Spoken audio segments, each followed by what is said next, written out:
जय हिंद, नमस्कार दोस्तों, क्या हाल चाल है? उम्मीद करते हैं कि आप लोग अच्छे होंगे और अपने रिजल्ट का वेट कर रहे होंगे, साथ में किसी और एग्जाम की तैयारी बेहतरीन तरीके से कर रहे होंगे।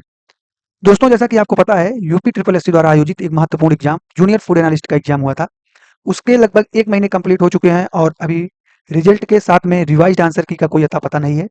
इस वीडियो में हम उसके एक्सपेक्टेड कट ऑफ, साथ में पेपर के लेवल क्या रहा है, जो अब तक का यूपी ट्रिपल एससी का सबसे हार्ड मेरे हिसाब से माना जाए तो, और रिजल्ट क्या रहा है इसके बारे में, फर्जी डिग्रियां कितने हैं ऐसे जो फर्जी कैंडिडेट ने अप्लाई किया है और कट ऑफ क्या रह सकता है, इसके बारे में एक तथ्य प्रमाण के साथ मैं बात करूंगा।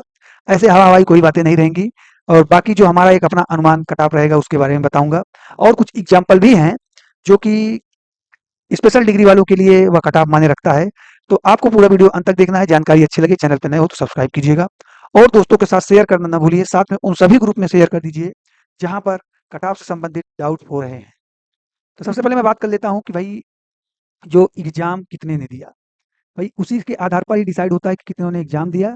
बाकी पेपर का लेवल कैसा रहा ये तो आपको पता ही होगा। पेपर का लेवल अब तक का यूपी ट्रिपल एससी द्वारा आयोजित सबसे हार्ड पेपर रहा। आप कोई भी सेक्शन उठा के देख लीजिए। और रही बात जो इसका स्पेशल सब्जेक्ट था, उसमें उसका किसी भी कोचिंग, किसी भी इंस्टीट्यूट का कहीं से भी किसी ने पढ़ाया हो 10 से 12 क्वेश्चन से ज़्यादा कहीं नहीं मिले। और इनडायरेक्ट रूप से सबने तुक्का लगाया है। अब इसमें किस्मत का खेल है, जिसमें जिसके अच्छे नंबर होंगे उनका तो हो जाएगा, और जो बहुत ज़्यादा मेहनत किए होंगे या फिर किसी और तरीके से खूब मेहनत करके कि हमारा सिलेक्शन होगा, और ना पढ़ने या पढ़ने की वजह से इनके कम नंबर रह गए, तो भाई उसके लिए तो आपको अपना लक भी मानना पड़ता है। आगे हम बात कर लेते हैं कि इनमें इनवैलिड डिग्री कितने होंगे और कितने कैंडिडेट ने एग्जाम दिया। 3340 प्लस अभ्यर्थियों ने एग्जाम दिया है।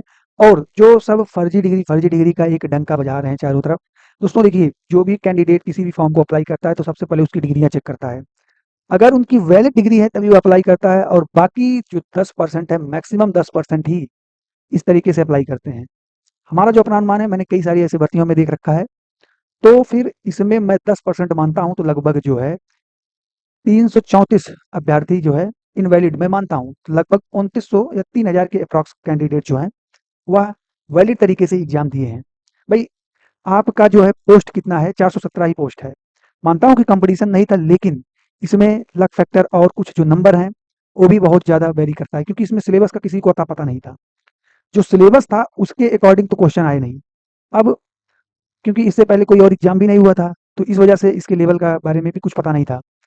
अब रही बात जो आरक्षण की, क्योंकि इस भर्ती में आरक्षण का बहुत बड़ा मुद्दा होगा। इसी भर्ती नहीं, कोई भी और भर्ती हो, एक ओवरलैपिंग वाला सिस्टम भी चलता है। अगर आपके नंबर किसी भी कैटेगरी से कोई भी हो, अगर आपके नंबर अच्छे हैं, जनरल कितना है, तो आप जनरल में ही काउंट किए जाओगे। हम बात कर रहे हैं मेल हो या फीमेल हो, सबकी। और एक जानकारी दे दूं आपको, इसमें लगभग 40% महिलाओं ने पेपर दिया है। यह बात सही है, 40% के अप्रॉक्स महिलाओं ने पेपर दिया है। अब इसी हिसाब से कट ऑफ का अनुमान भी लगाया जा सकता है। हम आगे बात कर लेते हैं कि जो आरक्षण है उसका क्या क्राइटेरिया है। तो आरक्षण में आप सभी को पता होगा, फीमेल के लिए 83 पोस्ट इनको रखना ही रखना है। बाकी अगर फीमेल की इससे ज़्यादा नंबर आते हैं तो जनरल में भी काउंट हो सकती है। उत्कृष्ट खिलाड़ियों के लिए 8 पोस्ट, इसी तरीके से आप लोग देख सकते हैं। अब आगे हम बात कर लेते हैं कि इसमें जो अहर्ता से संबंधित बातें थी, जो भी भाई बहन इसमें उनके पास जो डिग्री नहीं था उन्होंने अप्लाई किया है, उनकी संख्या हमें नहीं लगता बहुत ज़्यादा है। लेकिन कुछ लोग हैं जो कि ये सभी डिग्रियाँ उनके पास नहीं होने के बावजूद भी अप्लाई किया है, जैसे होम साइंस वाले। कुछ ने एमए कर रखा है, उन्होंने भी अप्लाई किया है। कुछ ने अदर अदर प्रकार के, जैसे जो इसमें नहीं मेंशन है 7 डिग्रियों में, इसके अलावा भी कई लोग ऐसे हैं जो अप्लाई किए हैं। तो भाई आप सभी लोग डी बार हो जाओगे। और अभी फर्जी डिग्री से संबंधित कई सारे कोर्ट केस भी हो रहे हैं, तो उसके लिए आप सभी लोग निश्चित रहिए। भर्ती बोर्ड का काम है, वो अपने स्तर से छांट लेगा। अब हम बात करेंगे कट ऑफ के बारे में। कट ऑफ से पहले मैं आपको एक एग्जाम्पल देना चाहूंगा। वह एग्जाम्पल है होम्योपैथिक फार्मासिस्ट की, वैकेंसी 2019 में आई थी। आप लोग देख सकते हैं उस टाइम जो एग्जाम था या ओपन भर्ती था, इसमें किसी भी प्रकार की कोई पेड वगैरह की वैलिडिटी का या पेड वगैरह का कोई चक्कर नहीं था। फिर भी उसमें जो है कट ऑफ इतना गया था, आप लोग देख सकते हैं। यूआर का 35 प्लस पे, और एससी का 22 प्लस पे, एसटी का आप लोग देख सकते हैं 34 प्लस पे। क्यों? इसका रीजन यही था कि भाई इसमें जो है सीटें बहुत कम थी। और ओबीसी का आप लोग देख सकते हैं, यह सीट पे भी डिपेंड करता है कि भाई सीट कितना जाता है, 27 प्लस पे। और ईडब्ल्यूएस का आप लोग इसमें देख सकते हैं 22 प्लस। वहीं महिलाओं की आप कट ऑफ देखने वाली है या कि जो कि चौंकाने वाला आंकड़ा हो सकता है 32 प्लस। तो इस तरीके से था और जितनी भर्ती इसमें थी लगभग 417 के अप्रॉक्स, उतने ही भर्ती 420 के अप्रॉक्स उसमें हुए थे, लेकिन फाइनल रूप से जो सिलेक्शन हुआ था 411 पदों पर हुआ था। अप्लाई करने वाले कैंडिडेट भी ऑलमोस्ट इतने ही थे, एग्जाम देने वाले कैंडिडेट भी ऑलमोस्ट इतने ही थे, लेकिन उस टाइम के सिलेबस में और अब के सिलेबस में बहुत अंतर है। उस टाइम का एक ओपन भर्ती था, साथ में उसका जो सिलेबस था उसमें कुछ और ऐड हुए थे, जैसे आपके यूपीजी के हिंदी वगैरह के कुछ क्वेश्चन थे। इसमें ऐसा कुछ नहीं है, आपको पता भी होगा लेवल क्या रहा। मैं फिर दावे के साथ कह सकता हूँ कि इसका लेवल बहुत ही ज़्यादा हाई रहा है।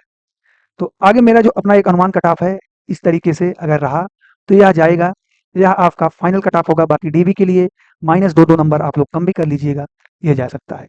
बाकी मैं यूआर की बात कर लेता हूँ तो 38 प्लस जिसके नंबर रहेंगे वह श्योर रहेंगे, उनका सिलेक्शन होने वाला है। ईडब्ल्यूएस और ओबीसी का ऑलमोस्ट सेम ही रहता है, 31 और 32 प्लस के आसपास रहना होगा। और अगर प्लस माइनस 2 भी है कोई दिक्कत वाली बात नहीं है, बाकी रिजल्ट का वेट करना चाहिए। एससी का 26 प्लस, एसटी का सीट कम है तो यहाँ मिस्टेक से इसको 28 प्लस कर लीजिएगा, यहाँ पर 28 होगा इतना के अप्रॉक्स। और फीमेल की भी कट ऑफ 29 प्लस के आसपास जाने वाली है। बाकी ऑफिशियल क्या रहता है या तो देखने वाली बात रहेगी। फर्जी डिग्री जो है वो तो बाहर हो जाएंगे, उनके लिए कोई दिक्कत वाली बात नहीं है। और रिजल्ट कब तक आ सकता है तो मैं आपको बता दूं, रिजल्ट आपको जैसा कि चेयरमैन साहब ने बोला भी था कि मैं मिड में अर्थात किसी भी साल के मिड में जो एक रोजगार सम्मेलन होता है उसमें ज्वाइनिंग देने का कार्य किया जाता है उत्तर प्रदेश गवर्नमेंट के द्वारा। तो अगस्त तक का आपका रिजल्ट आने का पूरा उम्मीद है। बाकी आपका रिवाइज्ड आंसर की जल्दी ही आपको देखने को मिल जाएगा 1 से 2 वीक में, और इसके बाद आपका फाइनल रिजल्ट जल्दी ही आपको देखने का मिलेगा। इस तरीके से अगर किसी और चीज़ में आपको डाउट है तो आप हमें कमेंट करके ज़रूर बताइएगा।